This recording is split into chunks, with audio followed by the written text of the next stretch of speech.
What is up, guys? Today we are getting into slacklining.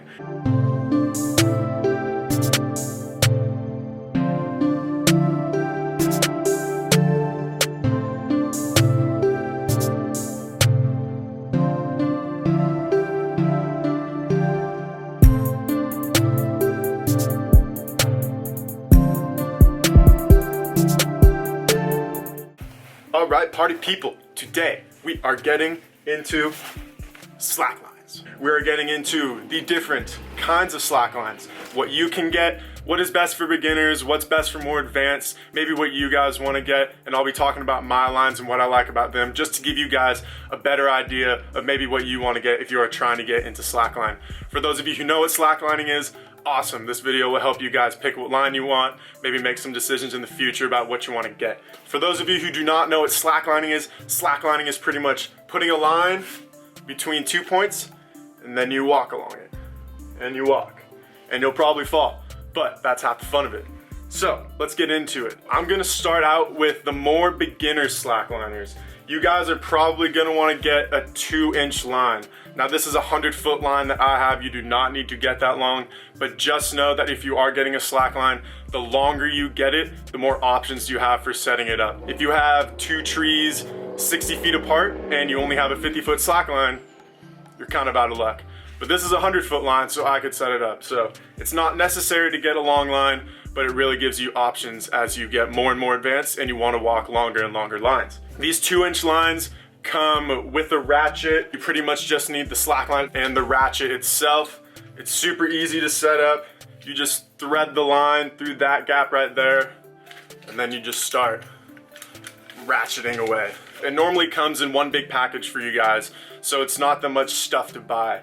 I will say though, if you're just getting into slacklining, an important thing to know is that you need tree protection. When you set up slack lines between 2 trees, the bark can actually hurt your slack line itself, like right here, and it can hurt the tree itself. So you don't want to damage your line, you don't want to damage the tree. So what I do is I just picked up a couple towels from Walmart, wrap it around the tree, and then I put my slack line around that. Keeps my slack line nice and clean, keeps the bark not damaged. Always a good idea to protect the trees. The good thing about these 2-inch lines is that they're widely available. You can get them at REI, on Amazon, pretty much just anywhere online. They're super easy to get. They're relatively cheap. A lot of them are like 60, 70 bucks. So it's pretty cheap to get into slacklining. And like I said, it comes with a ratchet and the line, which is pretty much all you need. Great for beginners. The 2-inch line is a lot easier than thinner lines, which I'll get into in a second, because you have more surface area to walk on.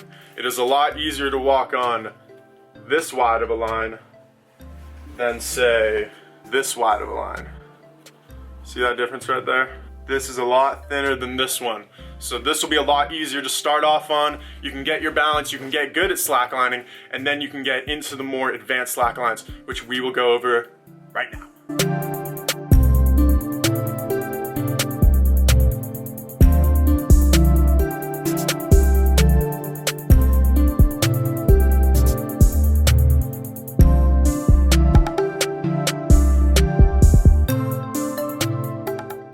For those of you out there who have maybe tried it a couple times, you can actually kind of get it down and you want to really push the limits, you're probably going to want to get a 1-inch line or even thinner.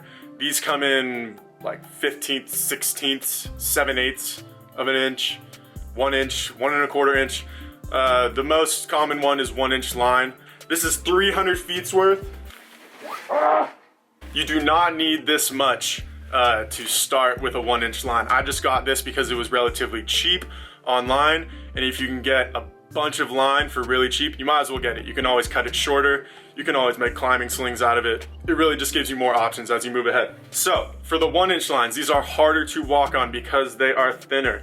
They are twice as thin as that 2-inch line that I showed you guys earlier, so it's going to be harder to walk on. It also depends on what material you guys are using as your 1-inch line. Unlike the 2-inch lines, these usually come in the same material. I don't even really know what it is, just like a stitched polyester something or other. There's a ton of different materials that you can get for a 1-inch line. This is nylon tubular webbing. You can just get plain nylon webbing. You can get type 18. you can get Dyneema, you can get Spectro. All these different materials have different stretchiness to them, a different feel to them when you're walking on them.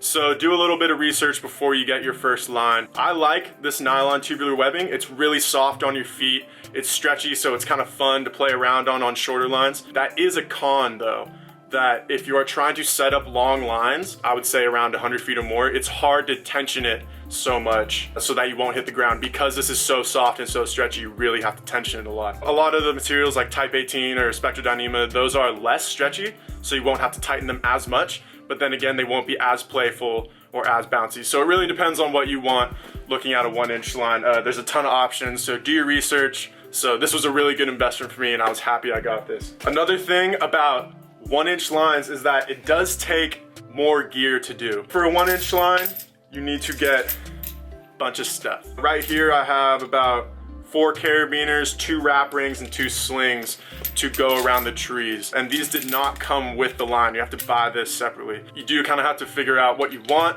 but once you get all the gear you need, you can be really flexible with it. You can set it up almost anywhere that you want, depending on how long of a line you get. So for a 1-inch line, it does take more gear, but there is a lot more that you can do with it. So take that into consideration when getting a 1-inch line. You're not just gonna buy the line and be able to go out and go slacklining. There is other gear that you have to get. But once you get that gear, you have a lot more flexibility in how to set it up and where you wanna set it up. So just to wrap up this video, guys, I just wanted to introduce you to the different kinds of slacklines, maybe get you thinking about what you wanna do. And if you never heard of slacklining, just a quick introduction to what it is, how you can do it, and how much fun it can be. 2-inch line, more for beginners. If you're getting your first slack line, I would recommend getting a 2-inch line. Thinner lines like this 1-inch line here, it's a little harder. You can hone your skills and you can really get your balance dialed down. I hope you guys enjoyed this video. I hope you guys learned something from this, and I hope you guys get out slacklining. Have a radical day.